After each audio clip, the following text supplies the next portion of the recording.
পৃথিবীর ইতিহাসে এমন এক শক্তি আসতে চলেছে যার ফিতনা এতটাই ভয়ঙ্কর হবে যে কোনো মানুষ, কোনো শহর অথবা কোনো ধর্মই তার কাছ থেকে রেহাই পাবে না। আমি বলছি সেই ভয়ঙ্কর দাজ্জালের কথা, যাকে একদিন অবশ্যই মহান আল্লাহ তাআলার হুকুমে পৃথিবীতে পাঠানো হবে। আজ আমি আপনাদের শোনাবো দাজ্জালের আবির্ভাব নিয়ে কিছু কথা, যার প্রতারণা, যার ধোঁকা, এমনকি যার হাতেই মানুষের ধ্বংস।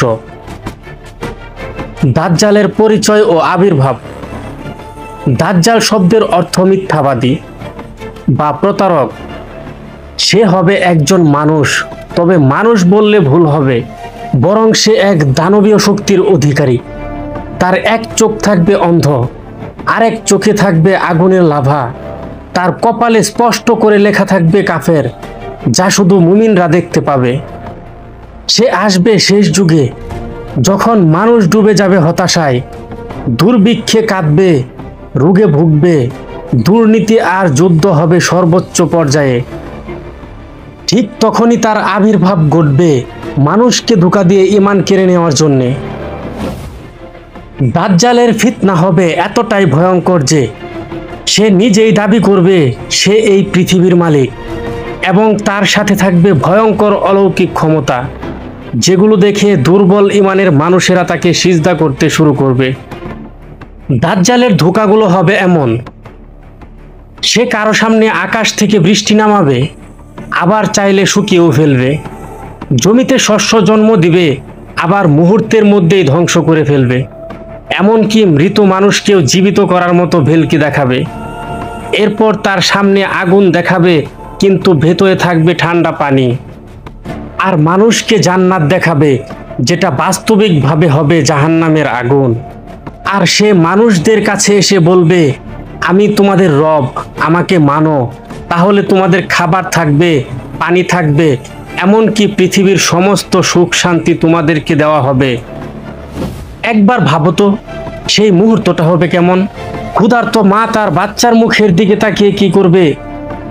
হয়তোবা তখন অনেকেই ভয়ে আর দুর্বলতায় দাজ্জালকে মানতে শুরু করবে।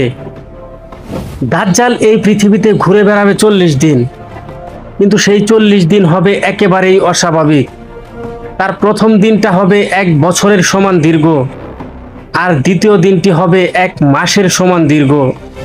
ঠিক এভাবেই তৃতীয় দিনটাও হবে 1 সপ্তাহের সমান দীর্ঘ। তারপর বাকি দিনগুলো হবে স্বাভাবিক দিনের মতোই। সে সময় পৃথিবী অন্ধকারে ঢেকে যাবে, সময় হবে বিভ্রান্ত।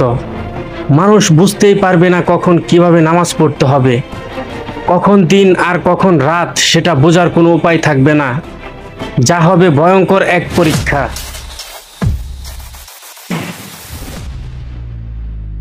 বলা হয় দাজ্জালের অনুসরণ করবে কারা?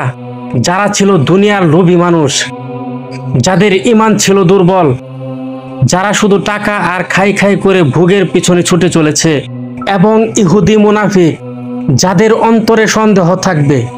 একমাত্র তারাই দাজ্জালকে অনুসরণ করবে।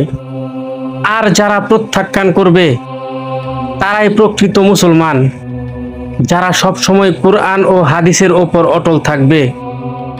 রাসূল সাল্লাল্লাহু আলাইহি ওয়াসাল্লাম বলেছেন, সূরা কাহাফের প্রথম 10 আয়াত সকলেই মুখস্থ রেখো, কেননা দাজ্জাল থেকে বাঁচতে হলে মহান আল্লাহ তাআলার কাছে আশ্রয় চাইতে হবে এবং সর্বদা দৃঢ় ঈমান নিয়ে বেঁচে থাকতে হবে। আর যখন দাজ্জালের ফিতনা পুরো পৃথিবীতে পৌঁছাবে, তখন আমাদের রব মহান আল্লাহ আবার হযরত ঈসা আলাইহিস সালাতু ওয়াস সালামকে দুনিয়াতে পাঠাবেন। তিনি দামেস্কের পূর্ব দিকের একটি মিনারের কাছে নামবেন। তার মুখ থেকে আলো ছড়াবে এবং তার দেহ থেকে সুবাস বের হবে। ঈসা আলাইহিস সালাতু ওয়াস সালাম মুসলমানদের নিয়ে যুদ্ধ করবেন। দাজ্জাল তখন ভয়ে পালাতে থাকবে, কিন্তু হযরত ঈসা আলাইহিস সালাতু ওয়াস সালাম তাকে ধরবেন ফিলিস্তিনের লুদ নামক এক স্থানে। সেখানে তিনি দাজ্জালকে বর্ষ দিয়ে হত্যা করবেন। তারপর পৃথিবীতে আবার শান্তি ফিরে আসবে, ন্যায় ফিরে আসবে।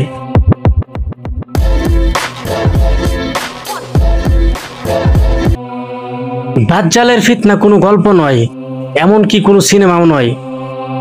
এটা সত্যি, সে আসবে এবং তার ধোঁকায় কোটি কোটি মানুষের ঈমান হারাবে। কিন্তু যারা কুরআন সুন্নাহকে আঁকড়ে ধরবে, একমাত্র আল্লাহর উপর নির্ভর করবে, শুধু তারাই দাজ্জালের ফিতনা থেকে রক্ষা পাবে। হ্যালো ভিউয়ার্স, এই ভিডিওটি কাউকে ভয় দেখানোর জন্য নয়, এটা এক সতর্কবার্তা। কারণ দাজ্জালের ফিতনা একদিন আসবেই। প্রশ্ন হলো, সেদিন তুমি কোন দলে থাকবে? দাজ্জালের অনুসারী দলে নাকি আল্লাহর সৈনিক দলে? উত্তরটা কমেন্টে জানাও।